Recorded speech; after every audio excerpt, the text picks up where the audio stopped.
Assalamualaikum warahmatullahi wabarakatuh. Selamat siang teman-teman semua. Jadi di video kali ini kami kelompok 9 akan mempresentasikan hasil diskusi kami tentang antibiotik. Di sini kami beranggotakan 6 orang. Baiklah, tapi sebelum memulai presentasi, izinkan kami untuk memperkenalkan diri. Nama saya Alma Alia Jacinda, ujung NPM 07. Dan rekan saya. Perkenalkan, nama saya Rudi Julianto, CA NPM 17130240046. Nama saya Anissa Ramawardani, NPM saya 47. Nama saya Julinda Eka Wulandari, NPM 17130240019. Saya Yuni Sadikin, NPM 01. Saya Nadia Fikriati Mumtaza, NPM 1713-024015. Untuk submateri yang akan kami jelaskan itu ada 5. Yang pertama itu adalah pengertian antibiotik, yang kedua ada fungsi antibiotik, yang ketiga ada dosis antibiotik, yang keempat itu ada penggolongan antibiotik, dan yang kelima ada bahaya juga efek samping dari antibiotik. Baiklah, penjelasan pertama akan dijelaskan oleh saya sendiri. Nah, pertama-tama saya akan menjelaskan apakah itu antibiotik. Nah, antibiotik itu berasal dari bahasa Yunani kuno, yaitu dari kata anti yang artinya lawan dan juga bios yang artinya hidup. Nah, kalau diterjemahkan secara bebas itu diartikan sebagai melawan sesuatu yang hidup. Nah, antibiotik di dunia kedokteran itu digunakan sebagai obat untuk memerangi infeksi yang disebabkan oleh bakteri dan juga protozoa. Nah, antibiotik itu merupakan zat yang dihasilkan oleh suatu mikroba, nah terutama oleh fungi ataupun jamur, yang dapat menghambat ataupun dapat membasmi mikroba jenis lainnya. Nah, lalu antibiotik itu ditemukan oleh Alexander Fleming. Jadi Alexander Fleming itu adalah seorang dokter dan juga bakteriologis yang telah merubah ilmu pengobatan modern dengan menemukan zat antibiotik pertama kali, yang kemudian itu kita kenal dengan sebutan penicillin. Tapi kalau di dunia kedokteran itu namanya penicillin G. Nah, jadi si Fleming ini berhasil mengisolasi senyawa tersebut dari bakteri Penicillium chrysogenumsin dan juga Penicillium notatum.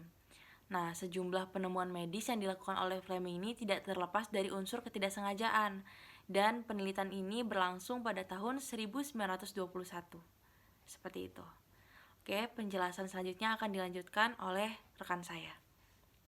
Antibiotika adalah zat-zat kimia yang dihasilkan oleh fungi dan bakteri yang memiliki khasiat mematikan atau menghambat pertumbuhan kuman.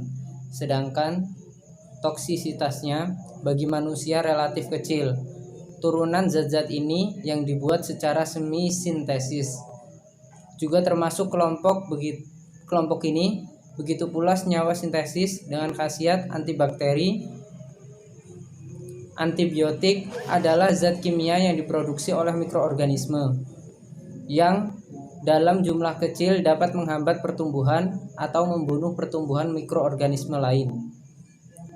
Antibiotik yang digunakan untuk membasmi mikroba, khususnya penyebab infeksi pada manusia, harus memiliki sifat toksisitas selektif yang tinggi. Mungkin artinya antibiotik tersebut haruslah bersifat sangat toksik untuk mikroba.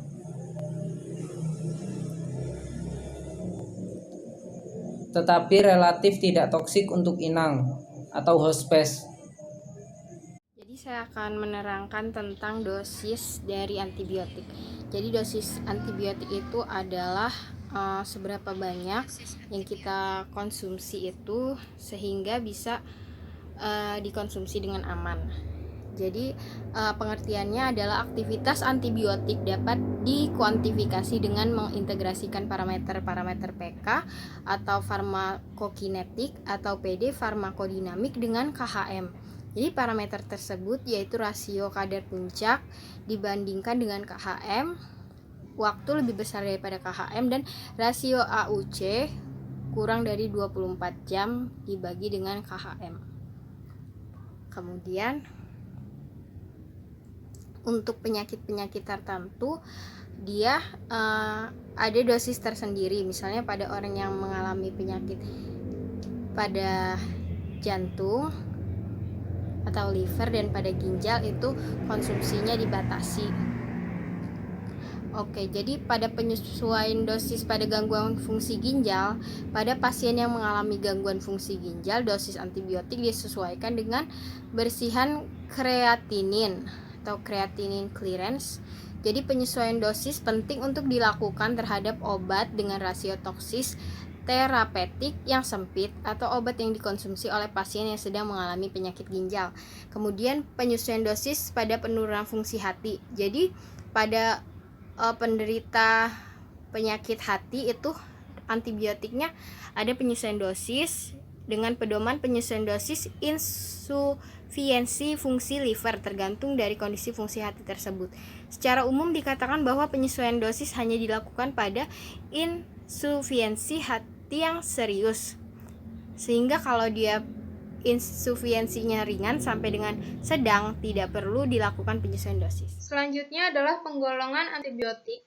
Yang pertama adalah berdasarkan aktivitasnya. Antibiotik ini dibagi menjadi 2 golongan besar. Yang pertama yaitu antibiotik kerja luas atau broad spectrum, dan yang kedua adalah antibiotik kerja sempit atau narrow spectrum. Antibiotik kerja luas yaitu agen yang dapat menghambat pertumbuhan dan mematikan bakteri gram positif maupun bakteri gram negatif. Nah, golongan ini diharapkan dapat menghambat pertumbuhan dan mematikan sebagian besar bakteri. Yang termasuk ke dalam golongan ini adalah tetrasiklin dan derivatnya, chloramphenicol, ampicillin, cephalosporin, carbapenem, dan lain-lain.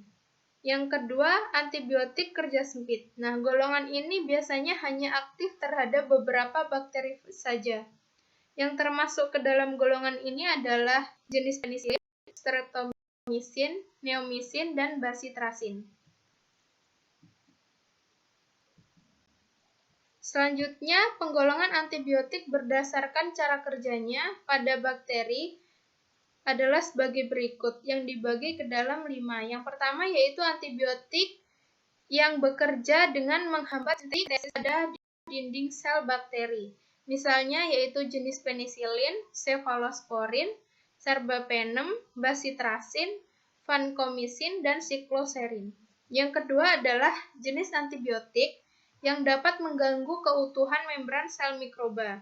Yang termasuk ke dalam kelompok ini adalah jenis polymyxin, golongan polien, serta berbagai antibakteri kemoterapeutik. Yang ketiga adalah antibiotik yang bekerja dengan cara menghambat sintesis protein. Nah, yang termasuk ke dalam golongan ini adalah jenis chloramphenicol, erythromycin, lincomycin, tetrasiklin, dan antibiotik golongan aminoglikosida. Selanjutnya adalah penggolongan antibiotik berdasarkan cara kerjanya. Nah, di bagian D ada antibiotik yang bekerja melalui penghambatan sintesis asam nukleat bakteri. Nah, seperti kita ketahui bahwa bakteri sama seperti sel pada umumnya, di mana bakteri juga memiliki bagian yang disebut dengan asam nukleat. Nah, asam nukleat ini biasanya pada bakteri disebut dengan DNA. Nah, ketika sintesis dari asam nukleat ini dihambat oleh antibiotik, maka pertumbuhan dari bakteri akan terhambat. Yang termasuk dalam golongan ini adalah asam nulidiksat. Nah, asam nulidiksat ini merupakan antibiotik yang biasanya digunakan dalam infeksi saluran kencing. Nah, atau infeksi saluran kemih. Terus ada rifampicin. Rifampicin itu biasa disebut dengan rifamin, biasanya digunakan dalam dunia kedokteran untuk mengobati penyakit tuberkulosis dan penyakit lepra. Kemudian ada yang disebut dengan sulfonamin. Nah, sulfonamin ini atau yang biasa disebut dengan sulfa berfungsi untuk menghentikan pertumbuhan bakteri tanpa membunuh dari bakteri tersebut. Nah, biasanya sulfa ini digunakan untuk mengobati infeksi saluran kemih dan penyakit bronkitis. Kemudian ada trimetoprim. Trimetoprim ini merupakan antibiotik yang digunakan dalam pengobatan infeksi paru-paru atau infeksi ginjal. Bagian E, ada antibiotik yang menghambat metabolisme sel mikroba. Nah, dalam sel mikroba ini mengalami metabolisme. Ketika antibiotik diberikan kepada penderita, maka metabolisme dari sel mikroba yang ada di dalam tubuhnya akan terhambat. Nah, yang termasuk dalam kelompok ini adalah sulfanamin, yang tadi trimetoprim juga masuk ke dalam penghambat metabolisme sel mikroba. Lalu ada asam para-aminosalisilat. Nah, asam para-aminosalisilat ini digunakan dalam pengobatan penyakit tuberkulosis.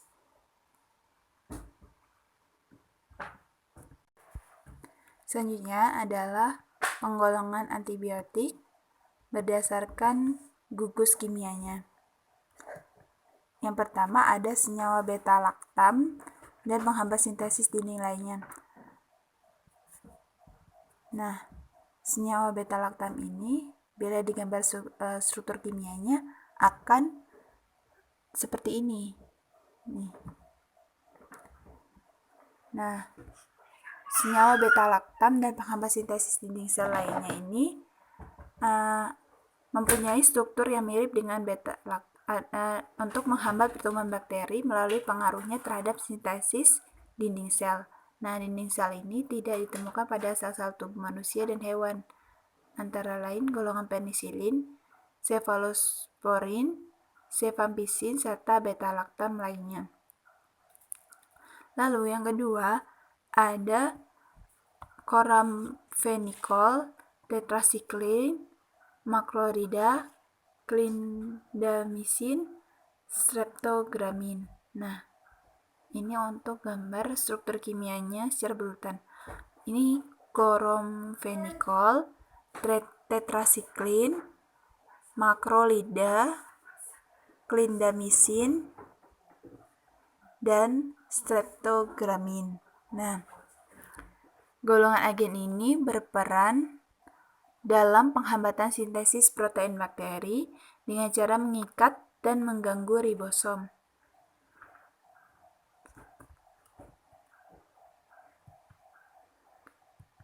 Selanjutnya, ada yang disebut dengan aminoglikosida. Nah, ini adalah gambar dari aminoglikosida. Golongan ini yang termasuk ke dalamnya adalah streptomycin, neomycin, kanamycin, amikacin, gentamicin, tobramycin, sisomycin, etilmycin, dan lain-lain. Nah, ada yang penggolongan keempat ada sulfonamin, trimetoprim, dan quinolens. Ini adalah gambarnya. Ini sulfonamin, ini trimetoprim, dan ini quinolones. Nah, sulfonamin ini aktivitas antibiotikanya secara kompetitif menghambat sintesis hidropetrolat. Antibiotik golongan sulfonamin ini contohnya adalah sulfacitin, sulfisazole, sulfametizol, sulfadiazin, sulfametizol, dan lain-lain. Nah, untuk trimetoprim dan kombinasi trimetoprim sulfanometazol menghambat bakteri melalui jalur asam dihidrofolat reduktase dan menghambat aktivitas reduktase asam hidrofolik protozoa. sehingga menghasilkan efek sinergis. Nah, golongan obat ini antara lain asam nalidiksat, asam oksalinat, sinosasin, ciprofloxacin, levofloxacin, dan lain-lain. Di sini saya akan melanjutkan presentasi tentang antibiotik, yaitu tentang beberapa efek samping dari antibiotik. Di sini antibiotik itu memiliki banyak tipe dan golongan. Secara umum, obat antibiotik bekerja dengan cara membunuh kuman atau menghambat pertumbuhan kuman di dalam tubuh. Nah, jadi masing-masing tipe dan golongan antibiotik itu dapat menimbulkan efek samping yang berbeda pada setiap orang. Efek samping yang muncul bersifat ringan hingga berat. Jadi ini ada beberapa efek sampingnya, yaitu yang pertama, gangguan pencernaan. Gangguan pencernaan merupakan efek samping antibiotik yang paling sering terjadi. Jadi gejala dari efek samping ini yaitu gangguan saluran cerna akibat penggunaan antibiotik, meliputi diare, mual, muntah, kram perut. Nah, efek samping ini lebih sering terjadi pada pengguna antibiotik penisilin. Nah, itu sering terjadi gangguan pencernaan ini. Yang kedua itu ada reaksi alergi. Jadi efek samping yang kedua itu ada reaksi alergi. Reaksi alergi dari antibiotik itu terbilang jarang sekali terjadi. Namun ketika muncul reaksi alergi antibiotik biasanya berat dan berbahaya. Sebagian orang yang memiliki reaksi alergi antibiotik ini dapat mengalami komplikasi berat berupa shock anafilaktik dan sindrom. Nah, itu ada sindrom Stevens-Johnson seperti itu. Kemudian ada infeksi jamur. Di sini infeksi jamur yang dimaksud yaitu apabila penggunaan antibiotik dapat mengurangi jumlah bakteri baik di dalam tubuh. Ketika jumlah bakteri baik tersebut itu berkurang, maka jamur akan mudah tumbuh gitu. Jadi antibiotik itu kadang menyerang juga bakteri-bakteri baik, tidak hanya bakteri jahat aja gitu. Nah, penyakit infeksi jamur ini biasanya muncul berupa sariawan di mulut atau disebut kandidiasi oral. Terus kalau pada wanita ini seringnya efeknya itu efek samping dari antibiotik itu berupa jamur yang menginfeksi vagina. Nah, ini menimbulkan gatal dan perih di area vagina tersebut. Ini juga biasanya sering disebut keputihan atau anyang-anyangan seperti itu. Kemudian selanjutnya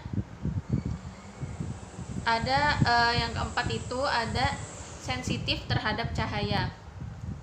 Penggunaan antibiotik terutama golongan tetrasiklin dapat menyebabkan teman-teman semua itu lebih sensitif terhadap cahaya, termasuk cahaya lampu, terus cahaya sinar matahari, seperti itu. Akibatnya semua cahaya yang Anda lihat akan terasa menyilaukan dan membuat mata tidak nyaman. Nah, selanjutnya itu gigi berubah warna. Beberapa jenis antibiotik seperti tetrasiklin dan doxycycline itu dapat menyebabkan efek samping berupa perubahan warna pada gigi yang bersifat permanen jika diberikan pada anak-anak yang masih di bawah 8 tahun. Jadi dapat merubah warna gigi seperti itu. Dan selanjutnya itu ada resistensi antibiotik. Jadi penggunaan antibiotik itu apabila terlalu sering itu dapat menyebabkan resisten gitu atau tidak bekerjanya obat tersebut. Dan apabila terlalu sering atau tidak sesuai dosisnya dapat menyebabkan kuman mengalami resistensi atau kekebalan seperti itu. Hal ini merupakan salah satu efek samping antibiotik yang paling mengkhawatirkan atau yang paling berbahaya. Ketika kuman yang menyebabkan infeksi sudah kebal terhadap antibiotik, maka penyakit seperti infeksi dari bakteri itu akan susah disembuhkan karena kekebalannya seperti itu. Kuman juga berisiko tinggi menimbulkan infeksi berat seperti sepsis. Jadi kalau misalkan kita berobat terus minum obat dari dokter yang sudah dianjurkan, misalkan antibiotik sudah dianjurkan, itu kita harus menghabiskan antibiotik tersebut seperti itu. Namun kita tidak menghabiskannya, kemudian kita terkena penyakit yang sama seperti itu atau terserang bakteri yang sama seperti itu. Jadi bakterinya itu akan kebal dengan obat dengan dosis yang sama seperti itu. Jadi kayak harus menambahkan atau meningkatkan dosisnya lagi gitu. Itu kan sangat berbahaya seperti itu. Nah, bahaya dan efek samping antibiotik itu ada lagi selain yang tadi sudah saya sebutkan, ada 6 tadi. Nah, ini ada lagi selain beberapa efek samping tersebut, masih ada banyak efek samping antibiotik yang dapat muncul, yaitu yang pertama kerusakan jaringan ikat seperti tendonitis atau putusnya tendon. Terusan efek samping ini dapat terjadi pada pengguna antibiotik jenis fluoroquinolen. Terusan yang kedua itu ada sakit kepala, terus gangguan jantung seperti detak jantung tidak teratur, terus kemudian tekanan darah itu menjadi rendah.